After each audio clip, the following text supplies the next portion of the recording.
This podcast is part of the Batman Universe Podcast Network, hosted by the BatmanUniverse.net. Check out everything related to Batman and the entire Bat family at the BatmanUniverse.net, including news and original content related to comics, movies, television, merchandise, video games, and more. Also, check out some of the other unique podcasts that TBU has to offer. Consider supporting this podcast by becoming a patron on Patreon. Even $1 can go a long way in supporting this content that you enjoy. Look for a link over at thebatmanuniverse.net to offer your support now. And now, on with the show.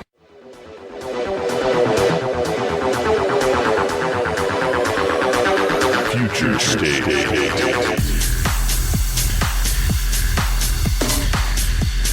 Hello and welcome to the Batman Universe Comic Podcast, Future State number 2 of 4. I'm your host Ian, and with me I have...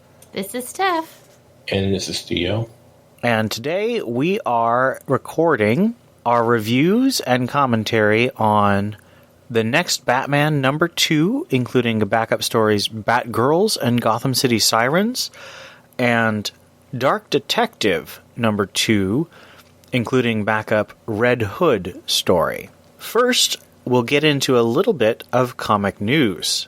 We had solicitations drop for the month of April, so 3 months out as usual, and we had some cool new titles announced. The first one is called The Next Batman Second Son, and that's a digital first, and then it's going to have print releases by John Ridley, who of course is writing the current Next Batman title, and this is going to be a prequel series telling how Tim Fox, or Jace as he is called sometimes, although we still don't know why, becomes the next Batman. And he of course is the second son of the Fox family, Luke Fox being the first son. It's going to have a variety of artists like most of DC's digital first titles. Any thoughts on that, fellow co-hosts?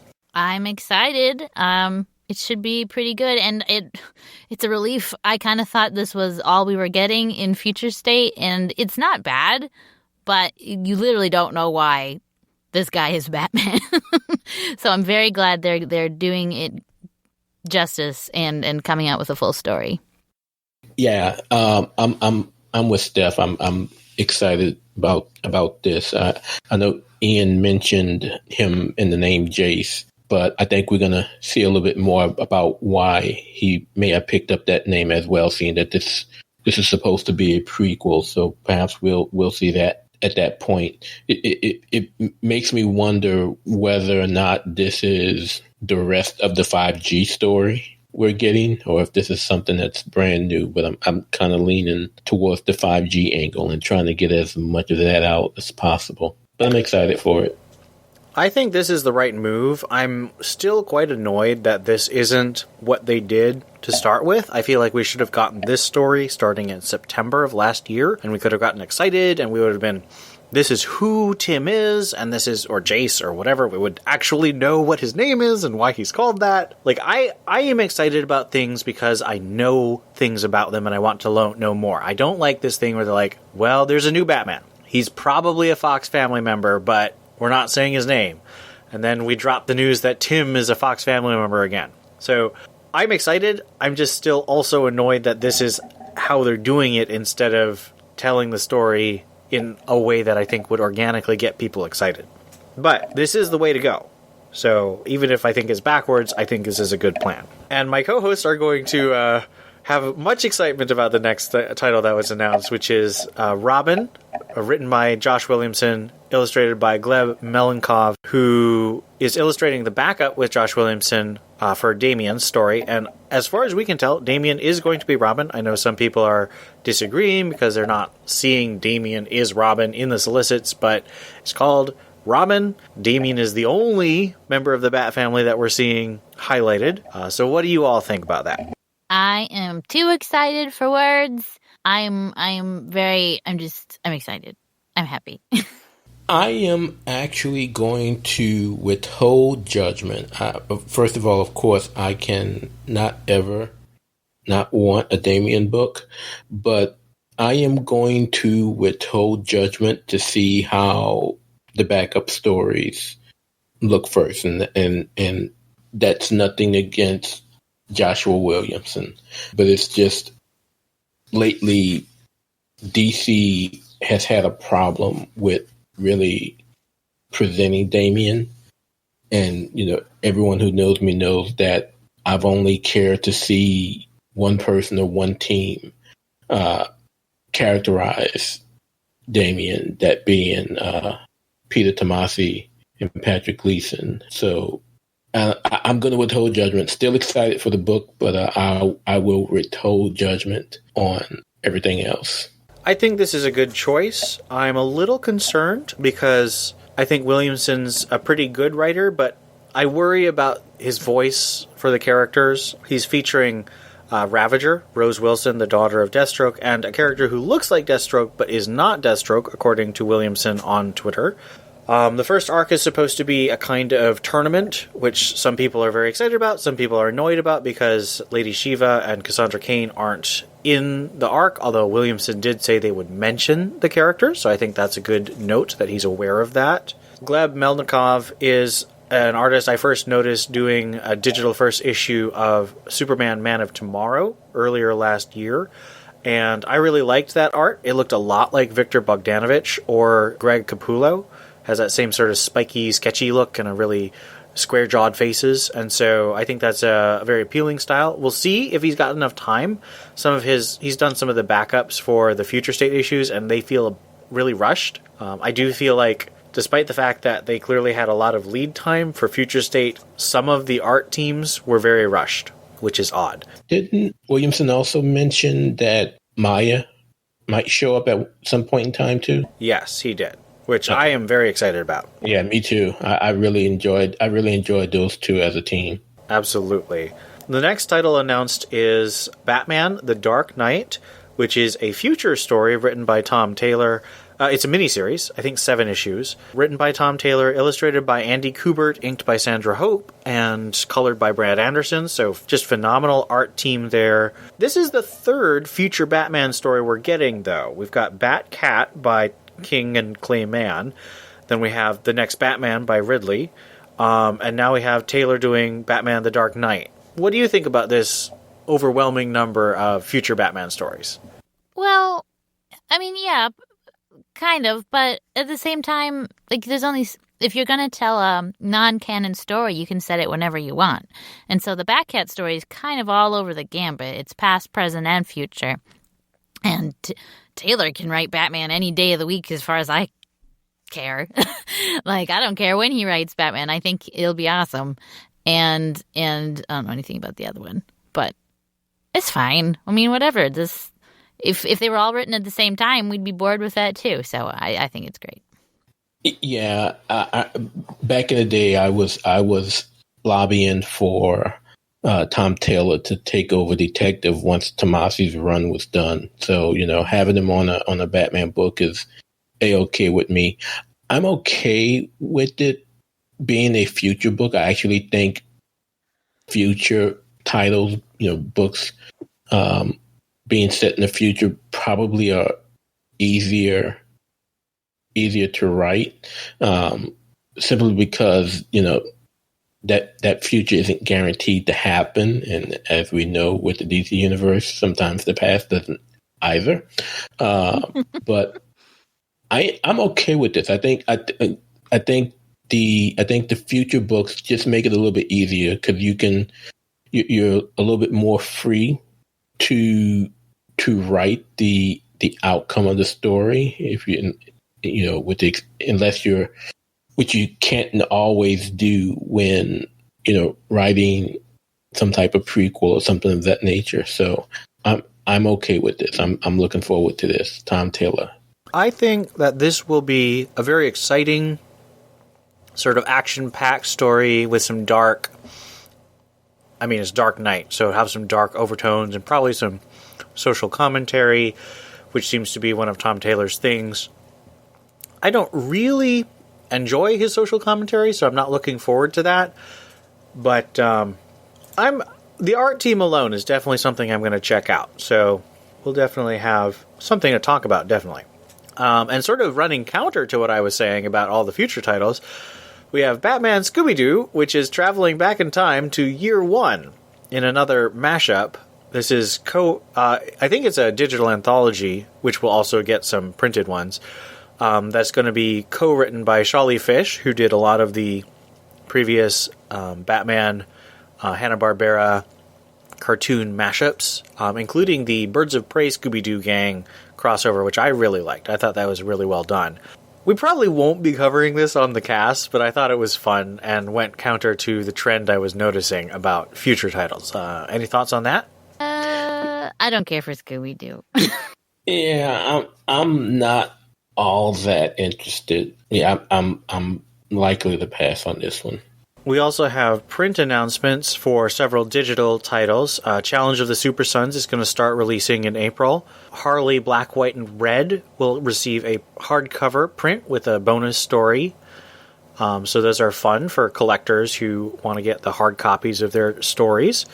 We have some news about the next backup series. Batman will start a Ghost Maker backup story written by James Tynion IV.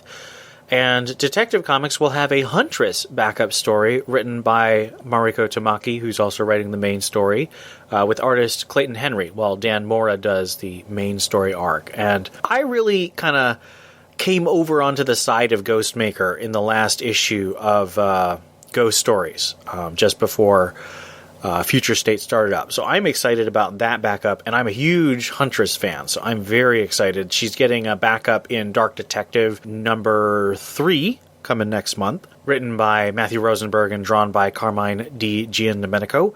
And then she'll have this backup in Detective Comics, and that will very much tempt me to get Detective Comics, because I usually just stick to 1 or 2 titles in the Bat universe, but this will probably tempt me, especially since I don't have a Batgirls title to buy, DC. Any thoughts about our backups? I, for one, am quite excited about the Huntress backup.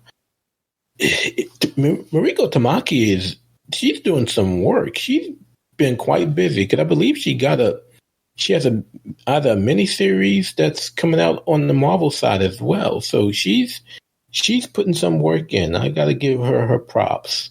And the last bit of news we have, kind of a lot, but that's what happens when you have solicitations drop, is that we're getting second printings for many titles in Future State, including the Bat Family titles, so Next Batman, Dark Detective, and Robin Eternal, which was I was very excited about, because I was hoping that would get some love. That was definitely my favorite title of the last couple of weeks.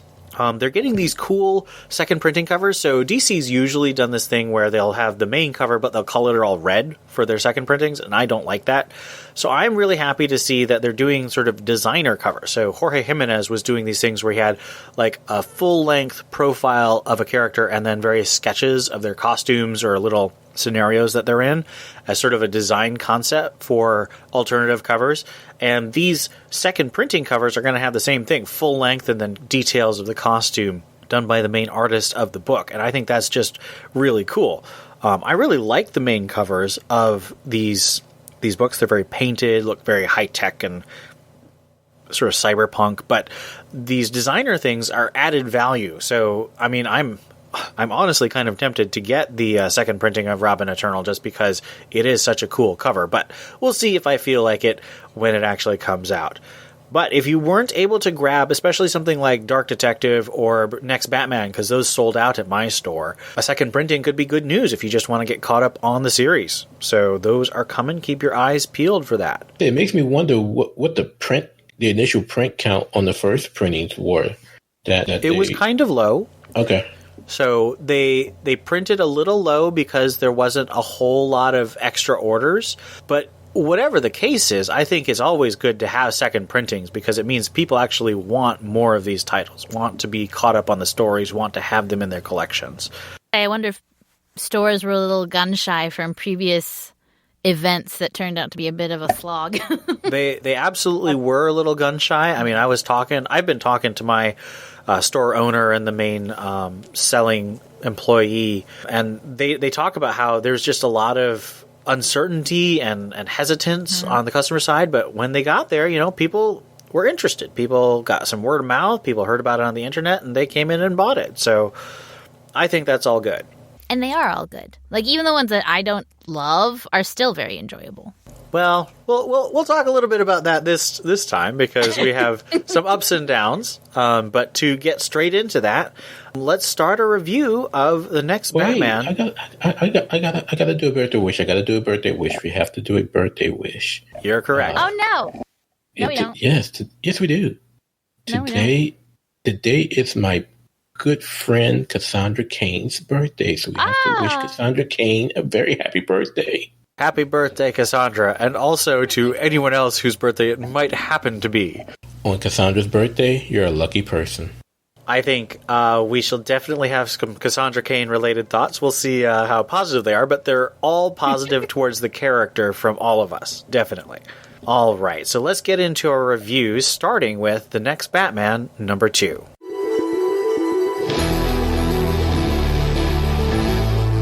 Story 1.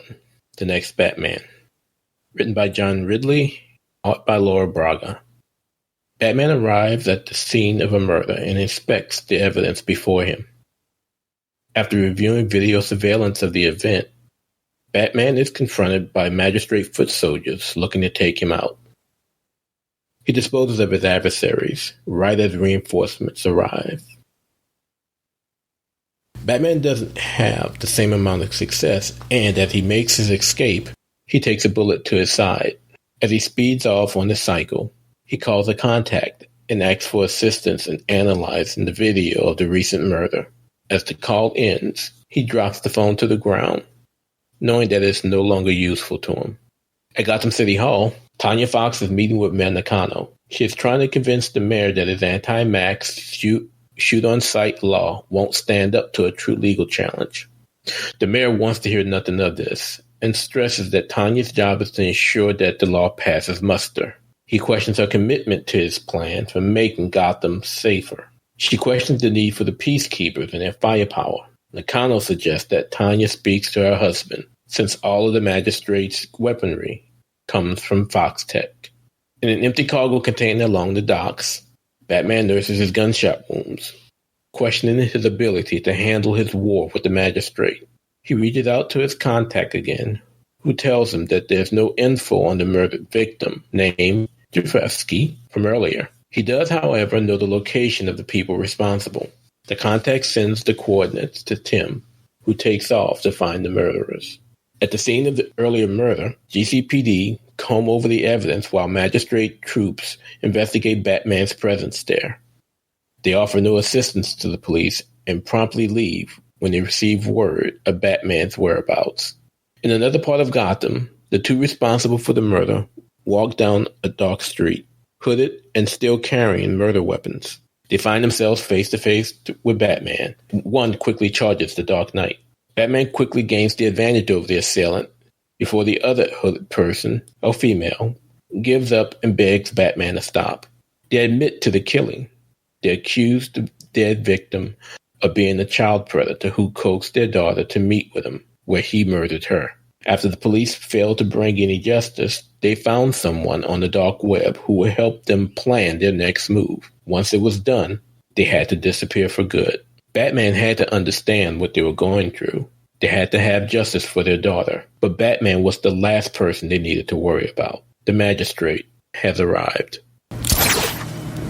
We didn't really talk about this last week, partly because the comic played kind of coy with the identity of the next Batman, but here we have a direct revelation that it is indeed Tim Fox, or Jace as he calls himself. What do you think he brings to the role of Batman?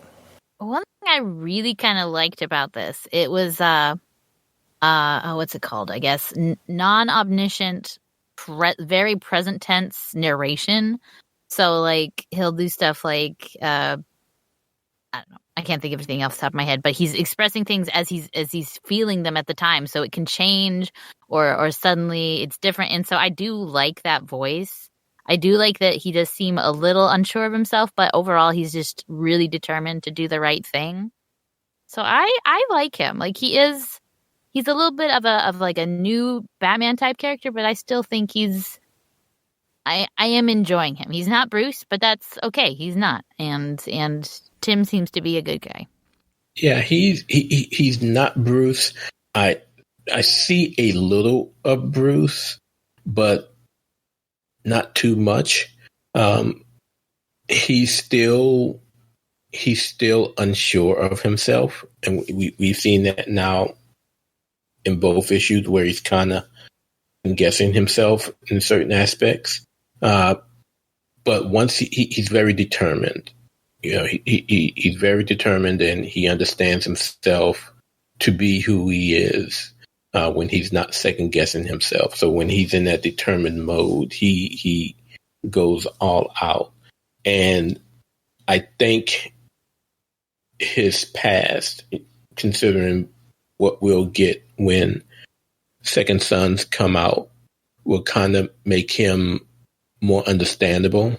Again, not to take that away from Bruce, who camouflaged himself on the street, but I think we'll see that Jace's time away from the rest of the Fox family will give him a bit of experience that Bruce never had during his time of training and becoming Batman. So I like Jace. I like how he's being characterized right now.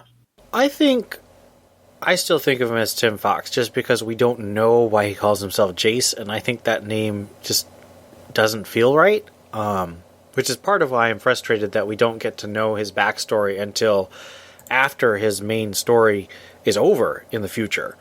But I think we get a sense of a Batman who's a bit more connected to the life of the city. Even though Batman, Gotham is always his city, he always says that. He lives on the outskirts of town, although James Tynion is changing that, so that might actually change how Bruce feels when he is talking about crime.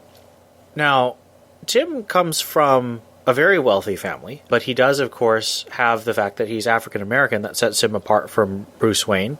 So far, because his entire face is covered to prevent facial recognition, that hasn't affected any of the people that he's saving. Like, no one knows that he is a black man. And I kind of wish they would. I hope that we get more of this in the Second Son miniseries, because that, I think, is a rich avenue of exploration. But right now, I just feel like there's so much we don't know. And that's kind of the theme I keep returning to in reviewing this next Batman title, is there's so much I don't know. It's a perfectly fine title, but I would like to know more. And I think that it's kind of holding me back from being able to really figure out the power of Tim Fox / Jace as Batman. How plausible and defensible are the government's actions with its shoot-on-sight and other arrangements? Because we see people we know have good intentions involved. Like Nakano, we know has some integrity and good intentions from the Detective Comics art by Peter Tomasi. The Fox family seems to be somewhat on board with the government, especially Tanya, the mother. But of course, a shoot-on-sight order, I think most people would say, is very questionable. So does this feel like a nuanced picture of a complicated moral situation, or does it kind of feel like a black and white Star Wars, the Empire versus the Rebels, where it's, a black and white moral situation? What do you guys think? Well, I mean, it's somebody's morals. I think there's weird, considering all of their own people are masked, whatever, hypocritical. It definitely, I think it's a messy journey to get there. I mean, you can kind of see it as a totalitarian Gestapo kind of culture they've got there. So it definitely is messy to get there, but you have to have some kind of buy-in. I mean, people have to hand you that kind of power. You have to trick them or whatever you got to do to get there. But then once you're there, it's kind of game over for everybody. So I think it is a black and white, but it's not a real black and white. It's somebody's black and white, and I don't think. I mean, you don't even really see that many civilians in these comics. I mean, they're probably all at home hiding. They probably don't want to go outside. So I think it's definitely a really steep price to pay for whatever unforgivable crimes they think the masks have done. I kind of feel for the people of Gotham. I mean, first, you get no man's land. You can't cross the bridge. All the bridges have been blown up, and now you basically have a city of martial law where if you commit a crime or you wear a mask, you're as good as dead. And I feel for the Gothamites. If anything, it makes me wonder what's going to happen once we get the story. Whether it's in Second Son or somewhere else down the line, to drive Nakano to get to this point. So something happened to him. And I mean, I know it's still early in the future state, but we haven't seen his wife yet. So it makes me wonder if something happened between where we left off with Tomasi's run on Detective and where we are now to set this thing in motion. There's always been an anti-vigilante edict in Gotham that's kind of been ignored, because of Batman and Gordon's relationship. Yeah, makes me wonder what the Gothamites would prefer, living cut off in no man's land or dealing with this. We kind of get the sense that they're not liking this right now. Yeah, and we'll get a lot more of that when we look at the backup for Dark Detective. But right now, we see a lot of desperate people, but I'm curious what the quote-unquote normal citizen of Gotham's life is like. So we'll have to keep our eyes peeled for that as we keep reading. Do you think that the vigilante justice, like the two criminals that Tim finds, the ones who killed the man who they believe killed their daughter, do you think their actions are acceptable? That's so rough because their feelings are completely valid. But this is not true justice. This is not blind justice. This is them thinking they have the right guy. Because there is, I would say there's still reasonable doubt. Like they said, he didn't really ever leave that much evidence. So I don't think it's right for the people, not the perpetrators, the opposite of that. The people who have been wronged to be doling out the justice. They will never think of that, or it would be unlikely for them to think clearly enough to dole out true justice. So in their case, I would say no.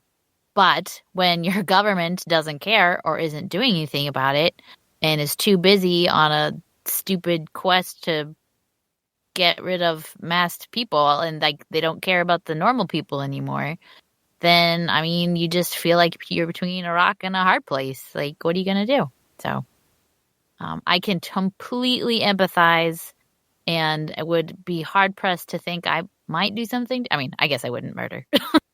I wouldn't murder, no matter how angry I was. But I can completely understand their feelings, and it is hard to disagree with them. The one thing that holds me back on completely siding with the couple, as Steph mentioned, is the fact of reasonable doubt. We saw no evidence. They didn't truly have evidence, but somehow they just figured it was this guy. And they doled out, their form of justice. So without knowing the truth as to whether or not he was actually responsible for the death of their daughter, which we don't know if that's the case either, because there was no mention of a body being found. I'm a little bit up in the air, but vigilante justice that may lead to the death of a criminal, we see that in the comics all the time. You can't be a fan of the Punisher if you're not okay with something like that happening. We see it in a bunch of books. So I'm I'm okay with that. But in this case, I'm a little hesitant seeing that we don't know the full story yet.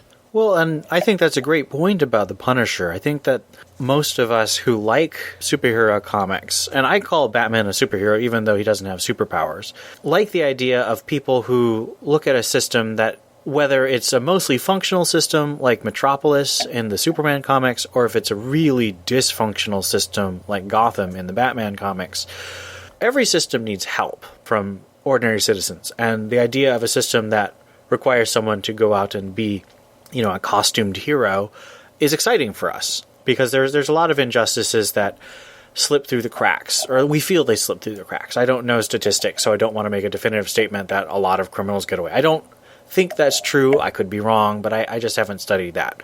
However, I think we should remember that this is a Batman comic, and Batman is very much about trying to walk the line between being a vigilante and working with the official authorities, because Batman doesn't want to rule Gotham. And I think that if he started killing people, even people like the Joker who really deserve to be killed and really won't change, he's making a statement that Gotham is his city in a fundamental sense. When Batman says, "This is my city," it means this is a city that I want to make better. If Batman started killing, it would mean this is a city that I have the right of life and death over those who live here. And I think that's a very different thing, and I don't want a Batman who thinks that way. So I really appreciate Tim Fox's dilemma here that he's faced with, and I hope that he walks a careful line with these two people, because it's sympathetic, but I think that making societal judgments based solely on sympathy, especially when there's really extreme negative consequences like decreasing of stigma against violence in general by non-sanctioned actors, I think we have to be really careful about that. And he's clearly questioning, whether or not I need to let these people go, because he thinks back into something he himself experienced. So, he's unsure of himself. And I think that's part of the comic I liked the best, is actually that very last part when he's taken aback. He thinks he knows the right thing to do. Then he gets a bit of the backstory. He gets more information, which is what a court of law should be doing. And suddenly it isn't black and white. And I think that's one reason that it's so great that Batman doesn't kill. I mean, he isn't judge, jury, and executioner, or judge, duty, and executioner, as some people say. But no, if it was John Paul Valley. Yeah. Abattoir had it coming, man. But no, I like that he's able to stop and listen and, be open to more information. Last question about Next Batman number 2. We had a switch of artists. Nick Darrington still provided the breakdown, so he did paneling and basic storytelling, but the finishes or final pencils were done by Laura Braga. What did you think about this shift in art, and how did you think the quality went? I'll be honest, I didn't pay close enough attention to notice there was a change, but I thought it was great. The artist did a great job, and I thought it looked really good. Yeah, I did pay attention to it, and I honestly did not see that much difference between issue 1 and issue 2. I truly enjoyed Braga's art on here, but I didn't notice that much difference between what she did and what Darrington did in issue 1, and maybe part of that is because he provided the breakdowns for it. No, but it was okay. I really enjoyed it. I was honestly really disappointed, because I love Nick Darrington's art, have loved it since he did the miniseries with Brian Bendis, Batman Universe. He has such a clean line and a really appealing sense of shape. He's very much in the school of Darwin Cook. And Laura Braga is much blockier. Her figures just don't have the same grace or fluid sense of motion. And so even though the storytelling has the same dexterity, because Nick Darrington is providing the storytelling, the actual figures just don't feel as graceful. And that is disappointing. It is certainly not bad art, but it's sort of like if you have, a Jim Lee comic, and then Philip Tan comes in and does the second issue because, Jim Lee can't keep a regular schedule anymore. Philip Tan is a perfectly good artist. There's nothing I have to say that I think Philip Tan is a bad artist, but Jim Lee is an A-list artist for a reason. He's got such a sense of style and line and detail and shading. Like, there's so many elements of skill he puts into his paintings and his drawings that have just a pyrotechnics about them that Philip Tan is just good. Not bad, certainly, at all. And I would say that Nick Darrington has a similar sense of pyrotechnics, just skill layered upon skill, whereas Laura Braga has very high skill, but it's not the same just really marvelous art that I got in the first issue. So I was disappointed, especially because this was a miniseries, and I was really hoping that Darrington, because it was a miniseries, would have the time to create all the art for it. But it looks like they didn't give him quite enough time to do the whole thing. Or possibly they couldn't pay him enough, because A-list artists do cost a lot more. So that's going to always be the problem when you do have A-list artists or even writers, on books. And I think we're going to see it once we get back to the main runs with Dan Moore being on Detective. How long before we get a fill-in, and how often will we get a fill-in before we get official word that he's no longer, the main artist? I mean, that's the nature of the beast. If I ever hear of a Jim Lee being on a book, I know it's going to be just for a few issues, if that, considering his status. So it's the nature of the beast, in my opinion. all right, so we're going to move on to our second story, Batgirls #1. Batgirls, written by Vida Ayala, art by Anike. A new inmate arrives at the magistrate detention facility. To everyone's surprise, the new resident is Cassandra Cain. The facility warden offers her a deal if she turns over detail of the resistance whereabout. Cass doesn't utter a word. Perhaps she'll have a change of mind after one night with her new cellmate, Stephanie Brown. Cass isn't happy to see her former partner, someone who is now known to the resistance as a traitor, and she lets her displeasure known with a punch. Stephanie attempts to chat with her old friend, but the former assassin is having none of it. The next day in the rec center, Cassandra is looking for a fight, approaching several former adversaries to garner any type of adverse reaction. Unfortunately, they all pass on the chance before Cass realizes that they've been forewarned by Steph to stay away. Cass finds Spoiler in the laundry room, and the two former Batgirls come to blow. During the melee, Steph slips the device into Cass's pocket right before they're both taken out by a magistrate guard. They're both placed in solitary confinement, and minutes later, lunch is served, and Cass finds an earbud on her plate. She places it in her ear and finds Steph on the other end.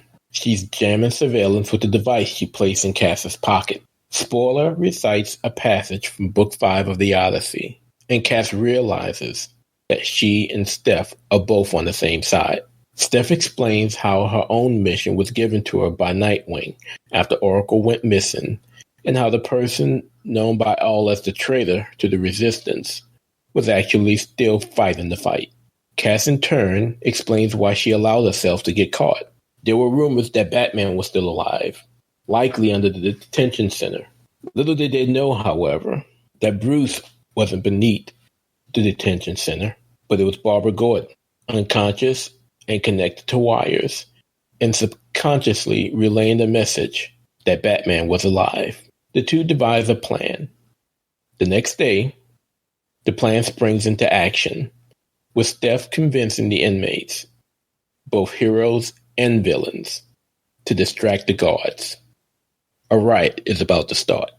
So, I'm sure everyone knows that I, and Theo certainly as well, had really high expectations for this backup story because both of us are just huge fans of Cassandra Cain and Stephanie Brown, and we think that they really deserve some spotlight as Batgirls because both of them were really fantastic in that role, and they've really struggled in the roles they've held after they were Batgirl.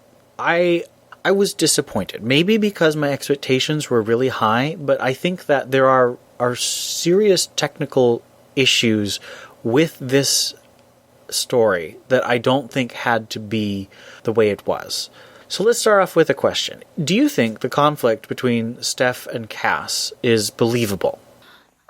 I mean, I guess it depends on how deep their relationship is in this universe, I guess.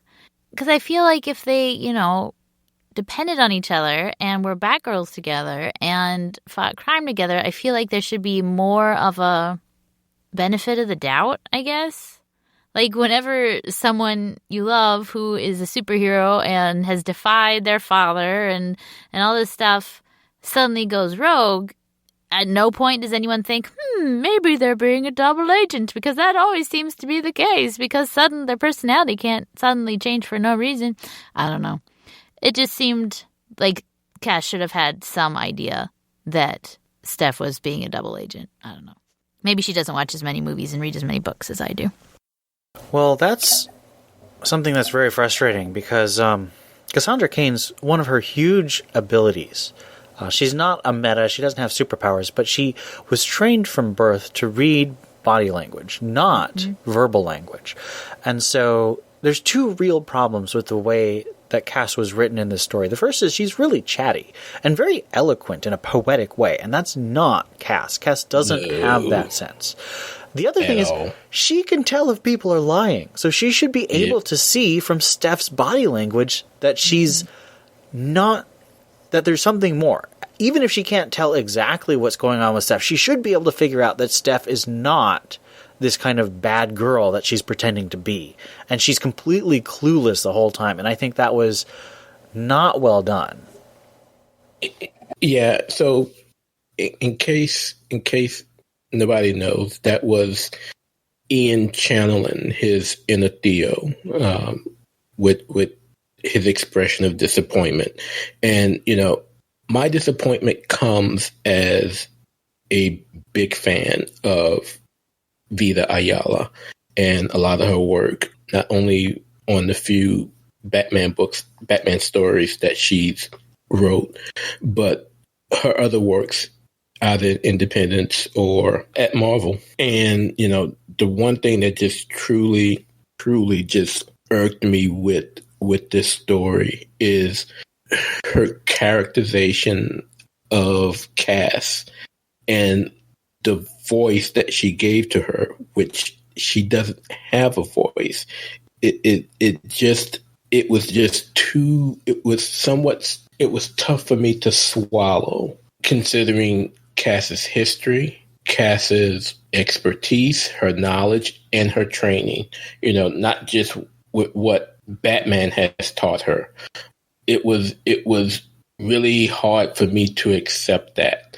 And it was a real letdown for me with this issue, or at least with this story. So I am not feeling it as of right now. And, again, I have a lot of respect for Ayala, and I have a lot of high hopes that this somehow gets corrected, but I'm not sure if it'll happen when issue 4 comes out and we get the conclusion to this story. So I can't recommend this at all. So next question. Where do you think this plotline is going to go with Barbara Gordon, who we see a prisoner and sort of hooked up to this big machine, especially since we know from Nightwing, which we'll touch on in Greater Gotham, that she does get free? Unless that happens earlier. Maybe. I don't know. It's just a 2-part story, right? I don't know if my expectations are too high. I think it's going to be mostly getting her out, and maybe she knows something exciting, I don't know, moves the plot along or explains something else that happens in the future or in the past. I don't know. I don't think the thing with Barbara is going to be that big a deal. Yeah, I'm so turned off to the story right now. I'm not even sure that I'm concerned about, Barbara's role in this and how she gets out, or if she gets out.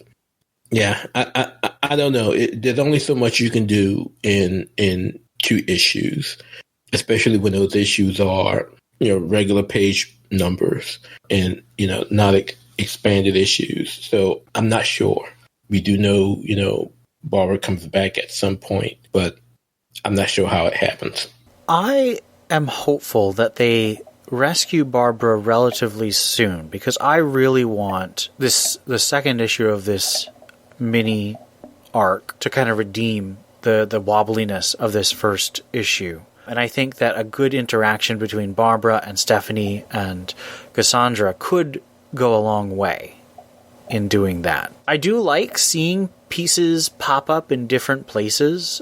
I think we're going to get more information, of course, when we get the next Batman #4 with the final issue of this story, and of course Robin Eternal #2, which is the final issue of Steph's first appearance in the future state. So I'm excited to see how that ties together. But I really hope that we get a shift in the characters so that they aren't playing parts, and maybe their voices will be more consistent with what they've been like in their history, in their whole history. I am still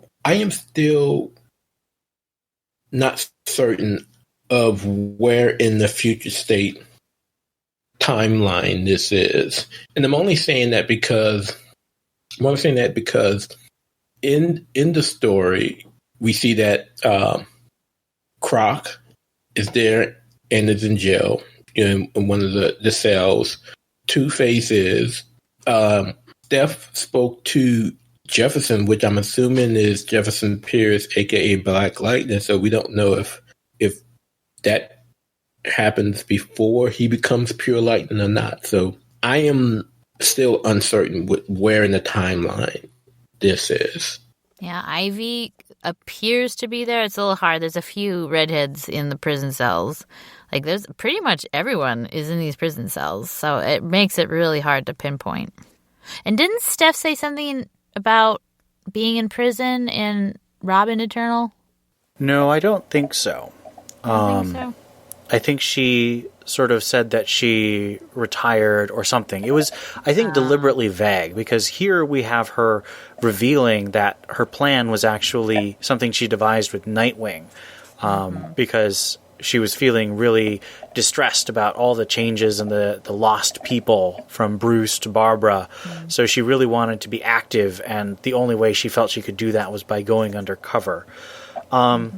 But that brings me to my next question, which is, do you feel that Steph's plan to create a sort of network of alliances among the villains, including such really unredeemable villains like Mr. Zsasz, who we've already seen in the Arkham Knights backup, so that's a little confusing, and heroes who are in jail, does that make sense to you? It was a little weird. One, that so many are there. There is the thought of the enemy of my enemy is my friend. So if heroes and villains want to work together to get the magistrate down, that is fine. But the fact that everyone's doing it for Steph, I don't know. She needs to have been really, really busy doing favors. And I don't want to know what kind of favors you have to do to get Mr. Zsasz and Croc on your side. Like, I don't know. It's a little weird that no one is suspicious that she's like friendly friends with literally everybody. It's just, I don't know. Overall, I would say it's a fine thing that makes sense because everyone wants to take out the magistrate. But the fact that they're all doing it for Steph it's a little weird. Yeah, it's part of the problem when you have these short issue stories that's only 2 issues or 2 chapters long. There won't be enough time, I don't think, to see how this network of hers develops, because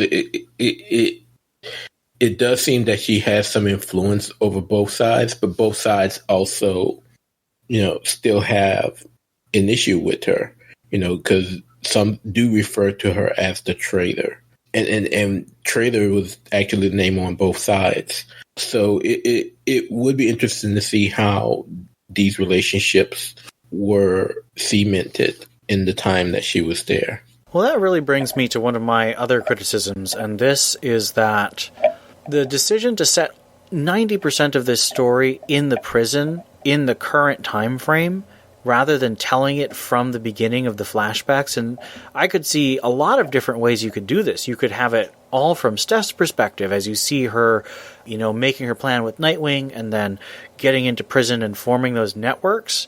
That would, of course, remove the surprise, but I honestly don't think the surprise really had that much value in the story. I think it would have been just as good to see the miscommunication between Cass knowing what we know about Steph. Another thing is you could do a parallel storyline. You could have Cass and Steph with parallel adventures getting till they connect in prison.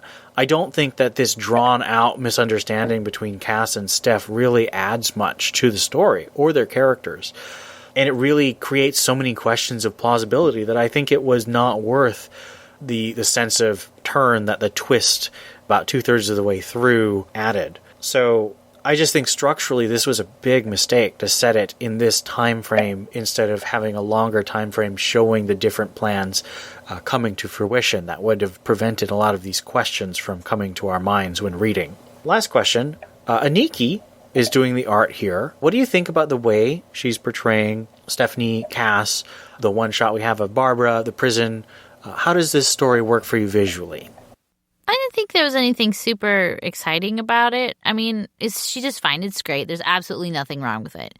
But, I mean, one, like you said, it's mostly in prison. Everyone is just wearing prison uniforms the whole time. They're mostly just talking. And Cass is trying to start fights. It really wasn't that exciting visually from just a storyboard standpoint. So there's only so much the artist can do. One thing I did kind of like was that every single story we read for this episode had a red and blue color palette. It went a little purple sometimes, but mostly it was red and blue. This one kind of did that too. But it was interesting seeing that it actually almost is a little bit of a rainbow. Like there's green pages, there's blue pages, there's purple pages, there's more green pages, there's yellow, orange. I don't know. It wasn't a feast for the eyes by any stretch of the imagination, but it was interesting seeing at least that the colors were completely different for the most part than the other stories that we read. I was not familiar with Anike until this issue, and I know she did a lot of work with Bombshells in the Bombshells run. Oh, I like Bombshells. Yeah, so she did work there. It was okay. I mean, definitely not anything to cry home about, but it was definitely not anything, to throw in file 13 either. That one panel though, that one page with Babs, tied down and you mentioned the red palette, and how she, and how she drew in the colors that were laid out for that one particular panel was absolutely stunning. That was probably the best page of the story for me. But it was okay. I mean, again, it was decent work, but nothing to go Google Gaga over. No, I definitely agree about the Barbara page. Like, I was, what's wrong? What's happening to Barbara? Is she okay? Like, she almost looked oracally all hooked up and stuff, but she's Barbara. I agree. I think that it was very appealing and cute art, very thick lines and nice designs, good expressions, but I've seen her work before. She did one of the backups in Batgirl number 50 that you may or may not have heard me rant about if you listen to Batgirl to Oracle. Or you just don't care about that issue and you choose to forget it. This is the best way to deal with that issue. It was terrible. However, her art was not the bad thing about it. Actually, the art in general was not the bad thing about that issue. I want to end with one positive thing.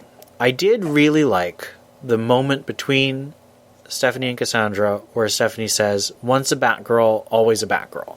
That was a really nice reminder that Stephanie and Cassandra were Batgirls, and in the hearts of their fans, they still are Batgirls.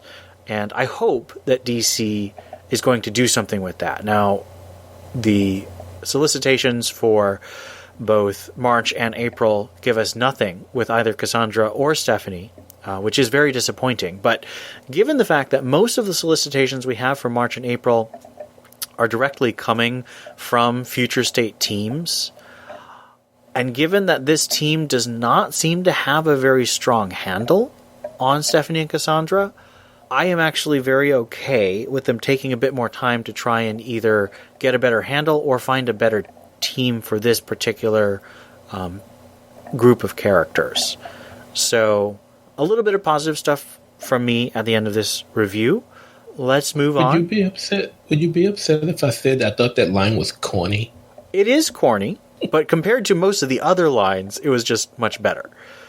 Let's move on to the final story in the next Batman, which is Gotham City Sirens. Gotham City Sirens, Ladies' Night Out. Written by Paula Sevenbergen. Art by Emanuela Lupacchino. Outside of Dilton Luxury Tech, a protest is brewing. Inside, however, something more sinister is going on as Catwoman and Poison Ivy go through the trinkets and items throughout the building. They have a new partner with them, a domestic droid they pin Dee Dee. She is distracted at the sight of another domestic droid that looks like she does. They're startled by the security alarms and know it's time to go. As they make their escape, Selina sees things getting out of hand below as the guards begin to go after the protesters with shock batons. She's having none of it and springs into action, taking on the aggressive officers. Dee Dee arrives in an unusual manner but does her part to assist before Ivy makes her presence known as well. They get the advantage of things before Magistrate Cybers arrive, causing the Sirens to take their leave. A while later, the three Sirens arrive at an above-ground, underground club for all masks in Gotham, run by none other than Slam Bradley. After a few drinks, small talk, and some flirting, they reminisce on the night they met Dee Dee and how she became a part of the team. Dee Dee leaves, however, after seeing news that her creator is getting married. She reveals to her new friends that she has feelings for Dilton and how she now just feels like a used experiment. After talking things over, the three head out to the dance floor. But the fun doesn't last. The Cybers have arrived, guns are blazing. They shoot several inside the club, including Selina. So, does Selina's character seem consistent with what we saw in the Catwoman issue this week? I think so. As Thea was rereading it, I think I read it with a little more focus because I think I was really distracted by her really ugly sunglasses that she wears for no reason because it's nighttime, and her super skanky top with the cargo pants, which is not a Selina thing to wear. But rereading it, these are all things that Selina would do. She protects the innocent. It was an older guy that was being attacked when she decided to go protect the protesters. She's nice to Slam. She hangs out with her friends. She's distracted by shiny things. Like these are all Selina things. I don't know if it's fair to compare it to the Catwoman book, the Future State Catwoman book, because that is Selina in like go business mode the entire time, whereas this, I mean, it's just her being relaxed most of the time. Even in an intense situation, she's still having fun. So I don't know if it's fair to compare the two, but I don't think it's too out of her character for the things she does. The things she's wearing are just horrible, and Selina Kyle would never wear these things. Anyway, thank you for coming to my TED Talk. Yeah, there are bits and pieces that are similar when you look at the two, but the voice Ram B gives her in the Future State book is really different, and it would be tough to say that these two ladies in these two books are actually the same person. Yeah, Selina's just in the Catwoman book, she's just all about business, and the voice is just totally different than what we're seeing here. I will be upfront and say I thought this story was really bad. It was very clunky, very shallow. Well, you didn't ask that. You didn't ask that. You didn't ask. If you would have asked me that, I would have said this book. I would have easily said this was terrible. My review said that the only good thing about it was the art. Everything else was terrible. You asked me about Selena. Yeah.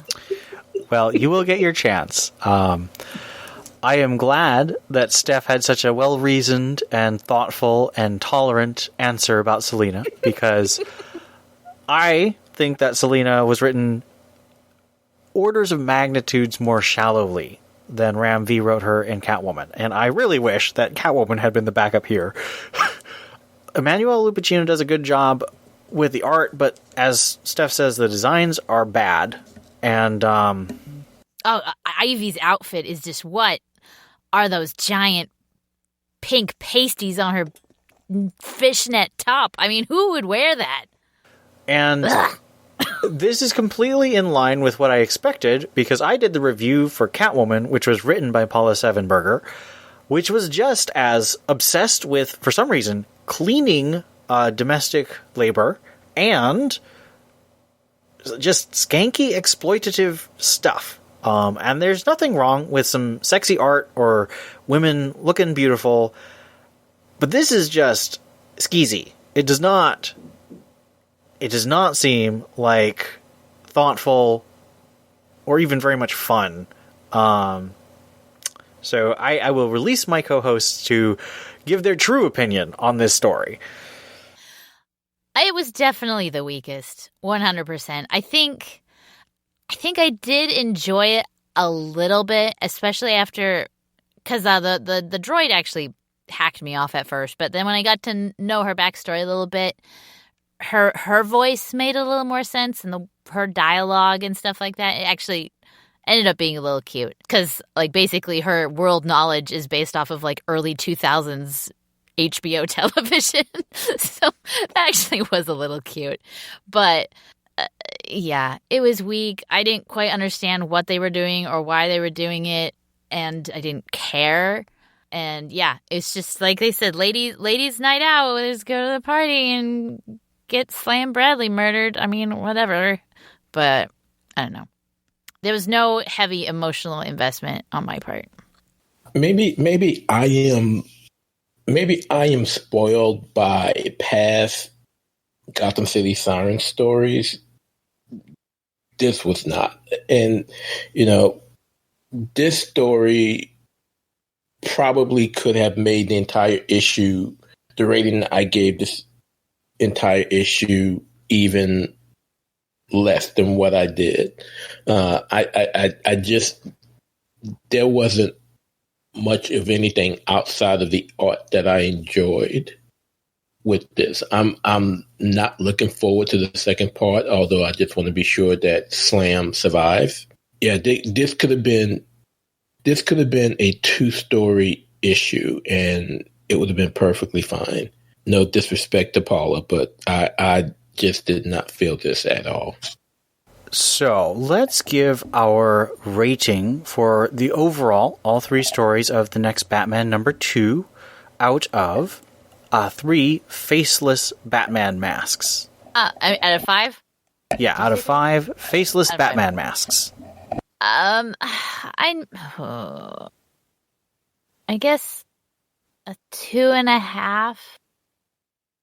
The 2 backups were just so weak. They really didn't do anything. They didn't do the story any favors. So I'm going to have to give it a 2.5. Although there's nothing wrong with the Batman story. It was fine. I liked that one a lot. I gave it a 3 in my review on the website. But as I mentioned here, the Siren story was so weak, so bad, I probably could have gone to 2.5 like Steph did. But I will stand by my original rating of a 3. The main Batman story is good enough that I'm not willing to drop it below a 2.5, but the other 2 stories really do drop it down. I do not think it was more than average overall, and I was very disappointed because the first issue was much stronger, especially with the Outsiders backup and the main story with the Nick Darrington art. So I really hope that the next few issues will bring it back up.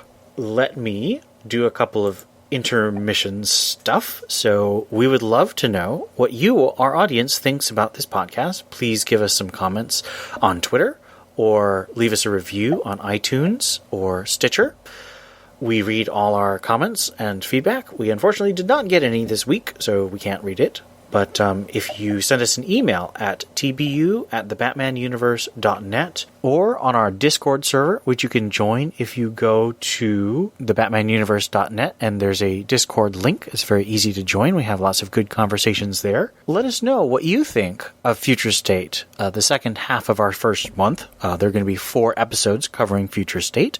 So let us know what you think of episode 2 and the issues we cover therein. What was your favorite story? And with that, we're going to move on to our second review, which is Dark Detective number 2, starting with the Dark Detective story. Titled A Sign, written by Marco Tamaki, art by Dan Mora.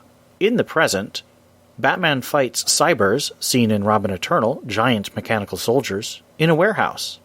In the past, Bruce Wayne desperately fights Peacekeeper 01, using a dead body in the water to trick the magistrate's head soldier into thinking he died. In the present, after defeating the cybers, we see Bruce's current living arrangements with paranoid anti-magistrate Gothamites. His current obsession is identifying Peacekeeper 01, and goes on a patrol on one of the 3 megacorporations in the pocket of the magistrate. He triggers a massive drone attack and flees on his motorbike. He realizes that Wayne Tech's cloaked micro-drones are being used against him, as his landlord breaks his TV, believing that the magistrate is everywhere, which is true. So, first question. Do you buy Bruce's ability to fake his death? Oh, well, yeah. I mean, he does it all the time. He's old hat, right? That's fine. Yeah, sure. Every day. That's what he does. That was not... Yeah, I didn't have a problem with that at all. I didn't have a problem with it either. I think in the end, what we're going to find out is that Peacekeeper 1 is the way he is because he probably knows that Bruce isn't dead and that he didn't kill him. Now, if you read Catwoman, you would know that. They know he's alive. But we're going to take that out, right, Steph? Yeah. I'm not going to spoil it. No spoilers. No spoilers. Yeah, but I think Bruce faking his death is, as simple as him changing clothes every day. So I don't have any issues with that. But I think in the end, what's going to come down is Peacekeeper 1 is going to realize his status as the head honcho has an asterisk on it because he didn't do what he actually claimed he did. So, what are the strongest element of this story, the Detective Comics story, for you? I really like the art, and I like just seeing how resourceful Bruce is. Like, Bruce doesn't need $1 million gadget in every pocket to help him out of every situation. Like, he is resourceful. He can find a way on his own. And I do like this different side of him, and seeing him in this situation where he has to be resourceful, and he's working with a crazy guy who ends up probably being a little more on point about surveillance than you would imagine. And I don't know. I like it. Like, there isn't too much of a story here, but it's just, what is Bruce going through and how did he get where he is and what is he doing? And I enjoyed that. I care. I want an update on my favorite former billionaire. So I'm happy with the story, even though there isn't much of a beginning, middle, end. It's just more of a status quo. But I don't mind that. It's told well. And that's fine. That's good.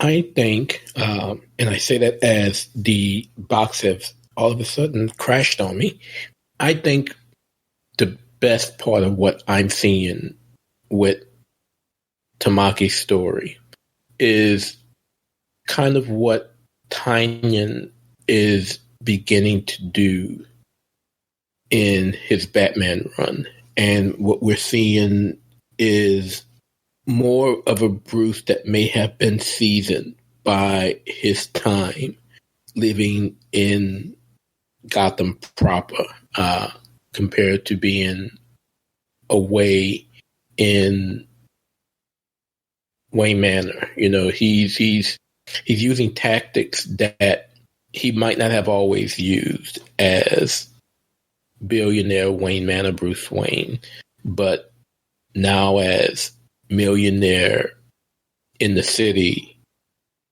Bruce Wayne. And I'm okay with that. It's very good writing, and that was something I picked up on as I was reading this a second time to prep for the recording, and that's what's really sticking out to me is how Bruce is Batman without being Batman. He's a different type of Batman because of his time on the streets of Gotham. Yeah, I think that this, as Steph said offline, that these two issues have kind of been setting the stage rather than being a really tight and complicated storyline. There certainly are things that are happening, so it's not that nothing's happening, but most of what's going on is really just setting the stage, what it's like in Gotham. And I really like that, especially since most of it's done through Tamaki's quite good evocative voice for Bruce's narration and through the gorgeous illustration of Dan Mora. Can't remember who did colors, but I think it was Jordi Belair, and it's really gorgeous coloring as well. I'm definitely looking forward to this, just because seeing what's going on with Bruce is really cool, even though we don't yet know how it connects to the other things going on in the future state Gotham. Although I did mention that the Cybers are something that Tim Drake was fighting in Robin Eternal, so there are some connections, but we still don't quite know how the past and present timelines of this story tie into, for example, the next Batman or these other stories. Any other thoughts on Dark Detective number 2 before we move on to Red Hood? Do you think this voice that she's using continues into March once Future State is over? Hope so. I really like it.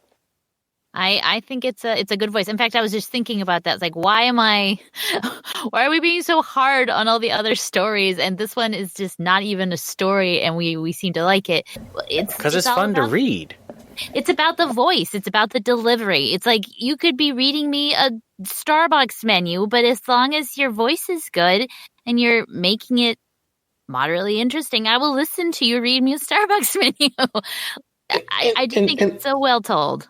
And let me just say, and you know, those who read the reviews know that I typically am the Detective Comics reviewer, but when Future State was announced, you know, I was willing to fight Scott to do the next Batman because I was interested in seeing, you know, John Ridley's take on the character. And right now, as of now, it's not bad. But I also had interest in the backup stories, and it's just has been night and day when you compare what's being done in the next Batman with what's being done in Detective, and you'll see it's pretty much the same when we get to the Red Hood backup. But again, I've been a fan of Tamaki since she did her She-Hulk run at Marvel, and you know, I hope this voice that she's giving to Bruce in these 4 issues of Dark Detective continues once she moves over to the main book in March, because it's been great thus far, and I just can't believe this is the same person who gave us Mr. T. Stop mentioning that. All right, so I'm going to move on to Red Hood. First issue of 2 backups by Josh Williamson as writer and Giannis Milonagiannis on art. This part is called Mask Alert. Jason Todd, the Red Hood, wakes up next to Ravager, Rose Wilson, daughter of Deathstroke, with an alert on his phone about a mask from the magistrate. He suits up, chases the vigilante down, and brings them alive to Blackgate Max. He sees a body come in courtesy of Ravager, then gets another alert that a vigilante wearing the pillbox helmet of the original Red Hood is robbing a supply transport. Heading off on his high-tech motorbike, civilians rage at him, saying, "Batman lives." Jason investigates another supply truck in the Narrows and stakes out a claim in a bar nearby, provoking some local toughs to attack him. But Ravager arrives, beating them down before he reacts. Rose speaks cheerfully of her lethal methods, but Jason refuses to play, even though he also refuses to leave her. He heads off with the phone of one of the toughs, knowing that they were working for the new Red Hood, and finds the mask unpacking the food he stole to give to civilians. He gives chase, telling the Hood that he won't hurt him, but Ravager arrives, cutting him in half. Jason notices that the Red Hood's helmet is actually Mad Hatter technology, and Ravager rides along with him to tell him where the last Hatter hideout was. They find Hatter's skeleton with a hole through his skull, and then a reward goes out for Jason himself. How do you react to Jason and Rose's characterization and relationship in this issue? This was, I don't know. I had mixed feelings on this one. I like seeing Jason with a female. I think that's healthy for him. I don't know if Ravager is healthy for him. He's a total jackass. Like, he's the worst boyfriend ever. But then she's also, a serial killer, so not top-notch quality herself. I don't understand why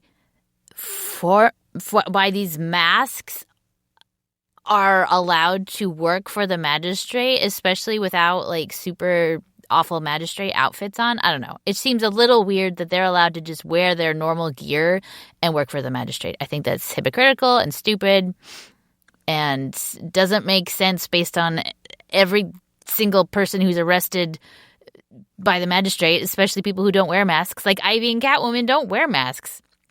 And they're being hunted. Anyway, whatever. It's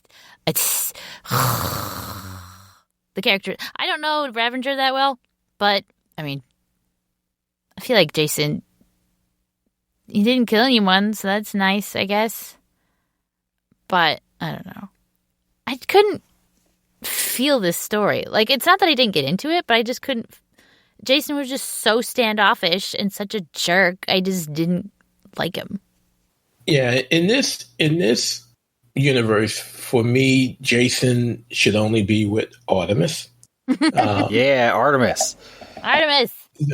But seeing the roles that the voices that they're given to these characters, not necessarily a good cop, bad cop type of thing, but more of I'll just say a Batman Punisher relationship where one will take you down and the other will take you out. So the thing was kind of weird. Jason's voice reminded me a little bit of his voice in Outlaws, somewhat of a jackass, but still with enough of Bruce's touch to not make him a Ravager. But seeing these two together outside of Unkillables and the deceased line was a little weird. So I have to see how this one ends up. I liked seeing Jason and Ravager in Deceased Unkillables. I thought that was a fun relationship, and I think that's where Williamson got the idea to put these two together. I've been a big fan of Ravager since even before Rebirth. I liked her in the Teen Titans backups by Sean McKeever called Ravager Fresh Hell. I actually just got the trade, but I read it in single issues quite a while ago. Ravager's a very complicated character. She's always been really torn between her dad and wanting to be a hero. She wanted to be a Teen Titan. She was trained by Nightwing. She worked with Tim Drake, and she just has both good and evil warring within her. And Christopher Priest did that masterfully in the 50 issues of Deathstroke, and she was one of the best characters in that run. However, This Ravager has just given in to her bloodthirsty side, and I really don't like that. I think it's very flat. And I don't like And that. it was too comedic, I mean. Yeah. Or at least attempting to be. Exactly. And I just don't like flattening her character that much. And I think that it does Jason a disservice. I don't think he would really be on board with someone who's that cold about killing. What did you think about the ideas thrown out in this story? So you have the idea of bounty hunters working as contractors for the magistrate. A lot of people were saying that Jason was going to be one of the peacekeepers, and I knew that wasn't the case because he had this story, and he's interacting with the peacekeepers here. We also have the mystery of who's trying to frame Jason. We have the Mad Hatter technology that's creating masks for them to chase down. And you have, the people of Gotham who are not getting supplies given to them in a way that keeps them happy and fed. There's a lot of ideas in this story. What do you think about those and how the story handles them? I don't know. It's like I've said a few times. Like, I'm good story, bad story, good stuff, bad stuff. If I don't like the voice, I'm not going to care about the story. So I am kind of interested in where it's going to go because I like Jason, but it's just really turning me off. Both he and Ravager are just kind of turning me off. So I have hope because maybe we just caught them on a bad day. I mean, it's only been a few hours and he's working for the magistrate. I guess I wouldn't be in a good mood either, right? But I don't know. I have hope. I think it could be interesting. The elements are interesting, but I am dubious. Yeah, I'm not going to go too much farther from what Steph is mentioning, at least from a negative aspect, but just in observing things and just observing things across all of Future State. Ian mentioned, the trials and tribulations of the Gothamites. And we can see not just from this issue, but from the other books as well, that these peacekeepers, this mayor, doesn't really seem to give a hoot about, the people of Gotham. You have the Wastelands and you have the Knights trying to protect them there. And then you have the magistrate soldiers mistreating the people of Gotham here. It's then you have the trains full of children with the strays and Catwoman. What's going on with Nakano that he's gone down this path? I think that's what keeps this overall story together. And I'm interested to see how it ends. And if we can just, tone it down with the attempts at making comedy where comedy isn't needed, I think we can have a good story. Unless, of course, next issue you bring back Artemis and she takes out Ravager. Well, Ravager getting taken out would make me sad, but this version of Ravager definitely ain't great. I think that there's a lot of complexity and a lot of ideas, and I hope that the second issue of this deals with at least 3 of them, because a lot of them just have a lot of story potential. But I'm worried that it'll just sort of touch on them rather than deal with them in a satisfying way. So I'm eager to read the next story in this, which will be in Dark Detective number 4 in 2 episodes. And we'll have to wait and see how that turns out. But right now, I'm kind of mixed. I do have a question that just popped into my head. What do you guys think caused Jason to work for the magistrate compared to being an outlaw as his brethren are at this time? I wonder if he was recruited. I wonder if they had enough intel to know that Batman and Red Hood have a bit of a bad blood thing sometimes. It seems a little odd that he would approach them and they would take him seriously. So I wonder if it is like an undercover thing, like Steph. I wonder. Yeah, I agree. I think that he keeps talking about work, and I think that that's actually a cover story for his true mission. We hear all this stuff about Batman Lives, and we know from Catwoman that Bruce Wayne is around, at least during some point of this timeline. So, spoilers. Yeah. So I think that there is a lot going on. So let's give a rating out of 5 motorbikes. How many motorbikes would you give Dark Detective number 2? I see the potential in the Red Hood story, and like I said, I'm really liking Tamaki's voice for Batman, or for Bruce. So I think I would give it a 3.5 overall. 3.5 for me as well. I am also giving it a 3.5. So that is an easy average to make. Do we know what Scott gave it with this week? Gave it a 3.5. Look at that. Great minds. We are all indeed great minds. That brings us to an end of our main review section. We now are going to turn to Greater Gotham, which we've been referring to across the board.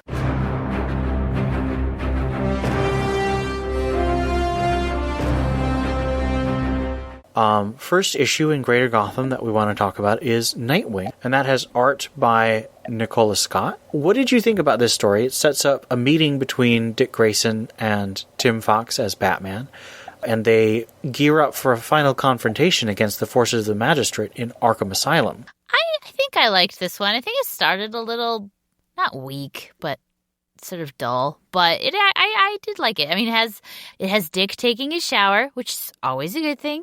And it has him and Tim teaming up, or Jace, whatever, Batman.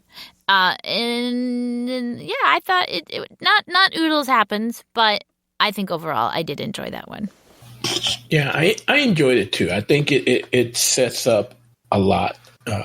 The one thing I just can't get with, if there is one negative to this, I can't get used to that chin strap on that Dick wears with his mask. That's just they seem weird. to give that to Nightwing a lot in like future type stories. Like, I feel like I do that a lot.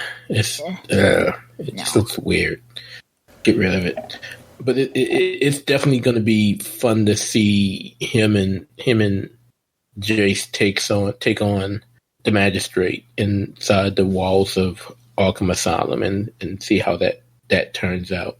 It's going to be like Batman and Robin, only Robin is the older, more experienced one in this case. I think that's kind of fun. There was one thing I wasn't crazy about, and I'm not reading all of the Future State Batman books, but I am a little disappointed that Peacekeeper 1 was revealed here, and he doesn't seem to be anyone of importance other than, the guy that killed Batman. So if there was one negative, it's that. I thought this was a fun issue. My personal theory right now is this is going to be the end of the timeline because you have Nightwing and Batman facing off against Peacekeeper 1, so there's like this big epic conflict set up. We'll have to see if Dark Detective or the next Batman actually have anything after this. But that's my personal theory about the timeline. I did like the art. I agree the chin strap isn't a great design, but I'm a fan of Nicola Scott, so I thought it looked pretty cool even with that.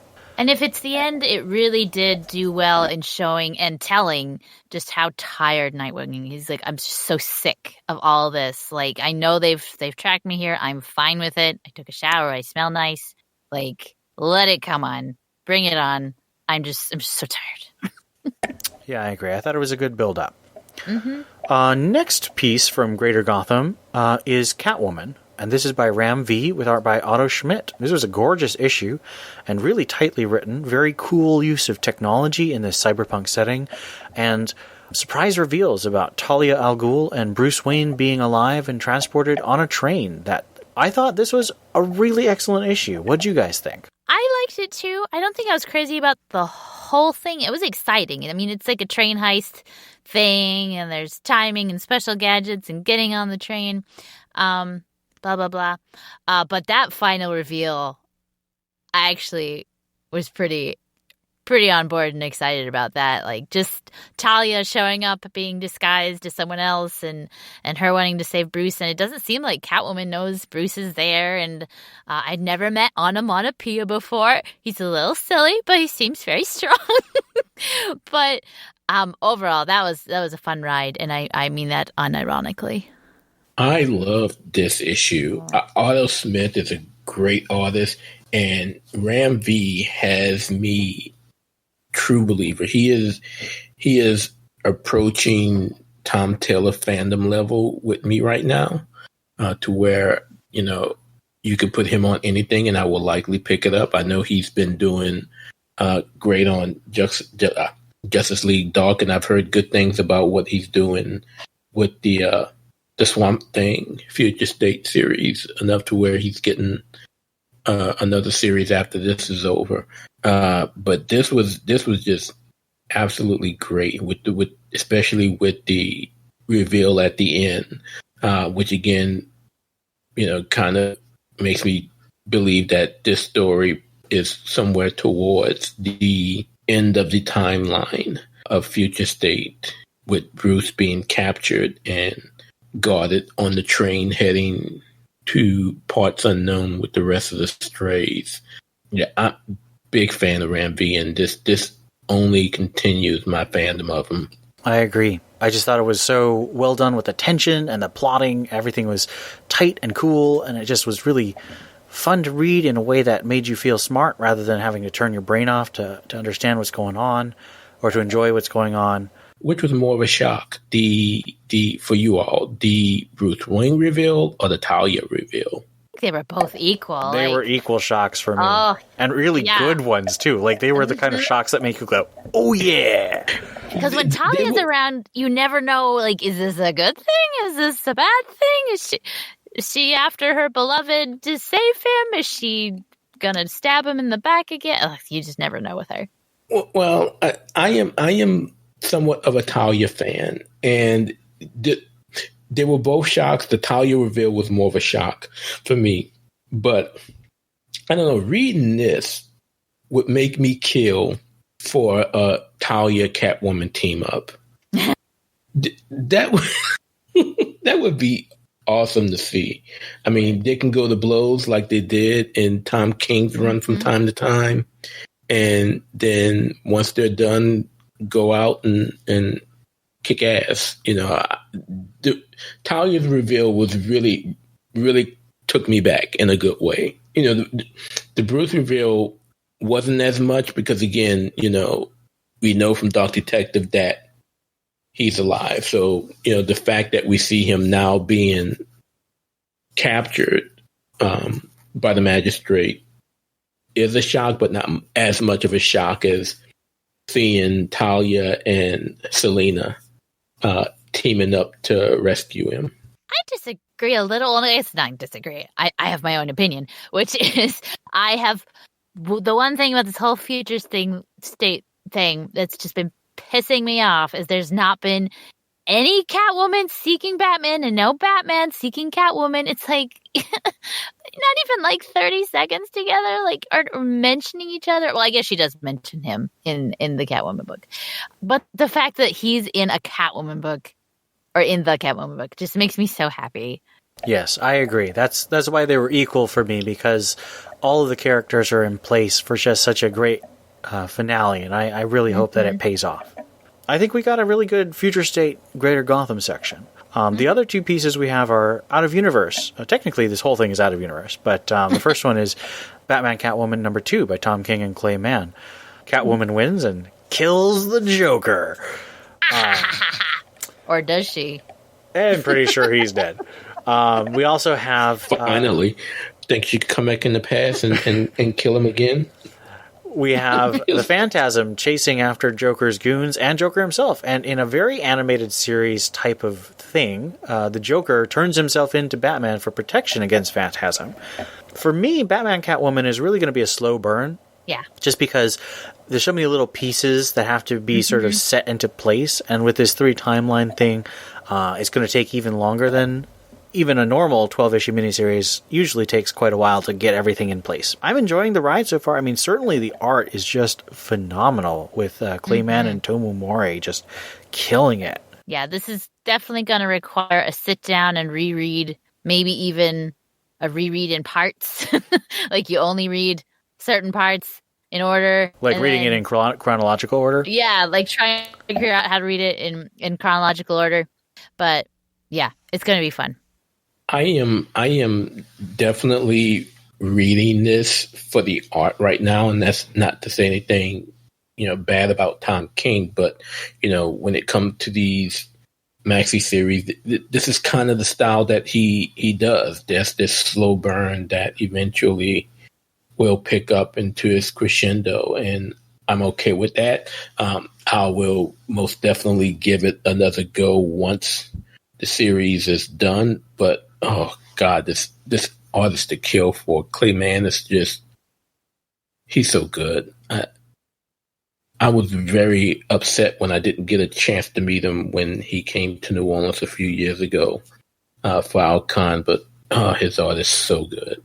Yeah, and he's a really nice guy. I had a chance to meet him at Awesome Con in DC, and he was really nice and signed a ton of my covers, including, I think, Batman Eternal, like number 32, which is actually a Batman and Catwoman cover, and so I count that as the first official Batman Catwoman cover by Clay Mann. Last issue for Greater Gotham is White Knight Presents Harley Quinn, number 4. This is the continuing adventures of Harley Quinn after the events of White Knight, Curse of the White Knight.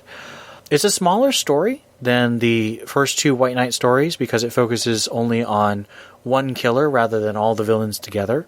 But I really like the texture it gives to Harley's life, and there's some flashbacks to her life with Joker before the White Knight series that give you some classic Batman action. And Matteo Scalera's art it's phenomenal. It's just these Black Label looks, Batman Catwoman and White Knight Harley Quinn, are giving us such top tier Batman art. It is worth checking both of them out for that alone. I completely agree. I've really been enjoying the White Knight Harley stories. Her relationship with Bruce is pretty cute. I think this is the weakest one for me in the series so far. The art, I mean, you just pick it up because of the art. It's gorgeous.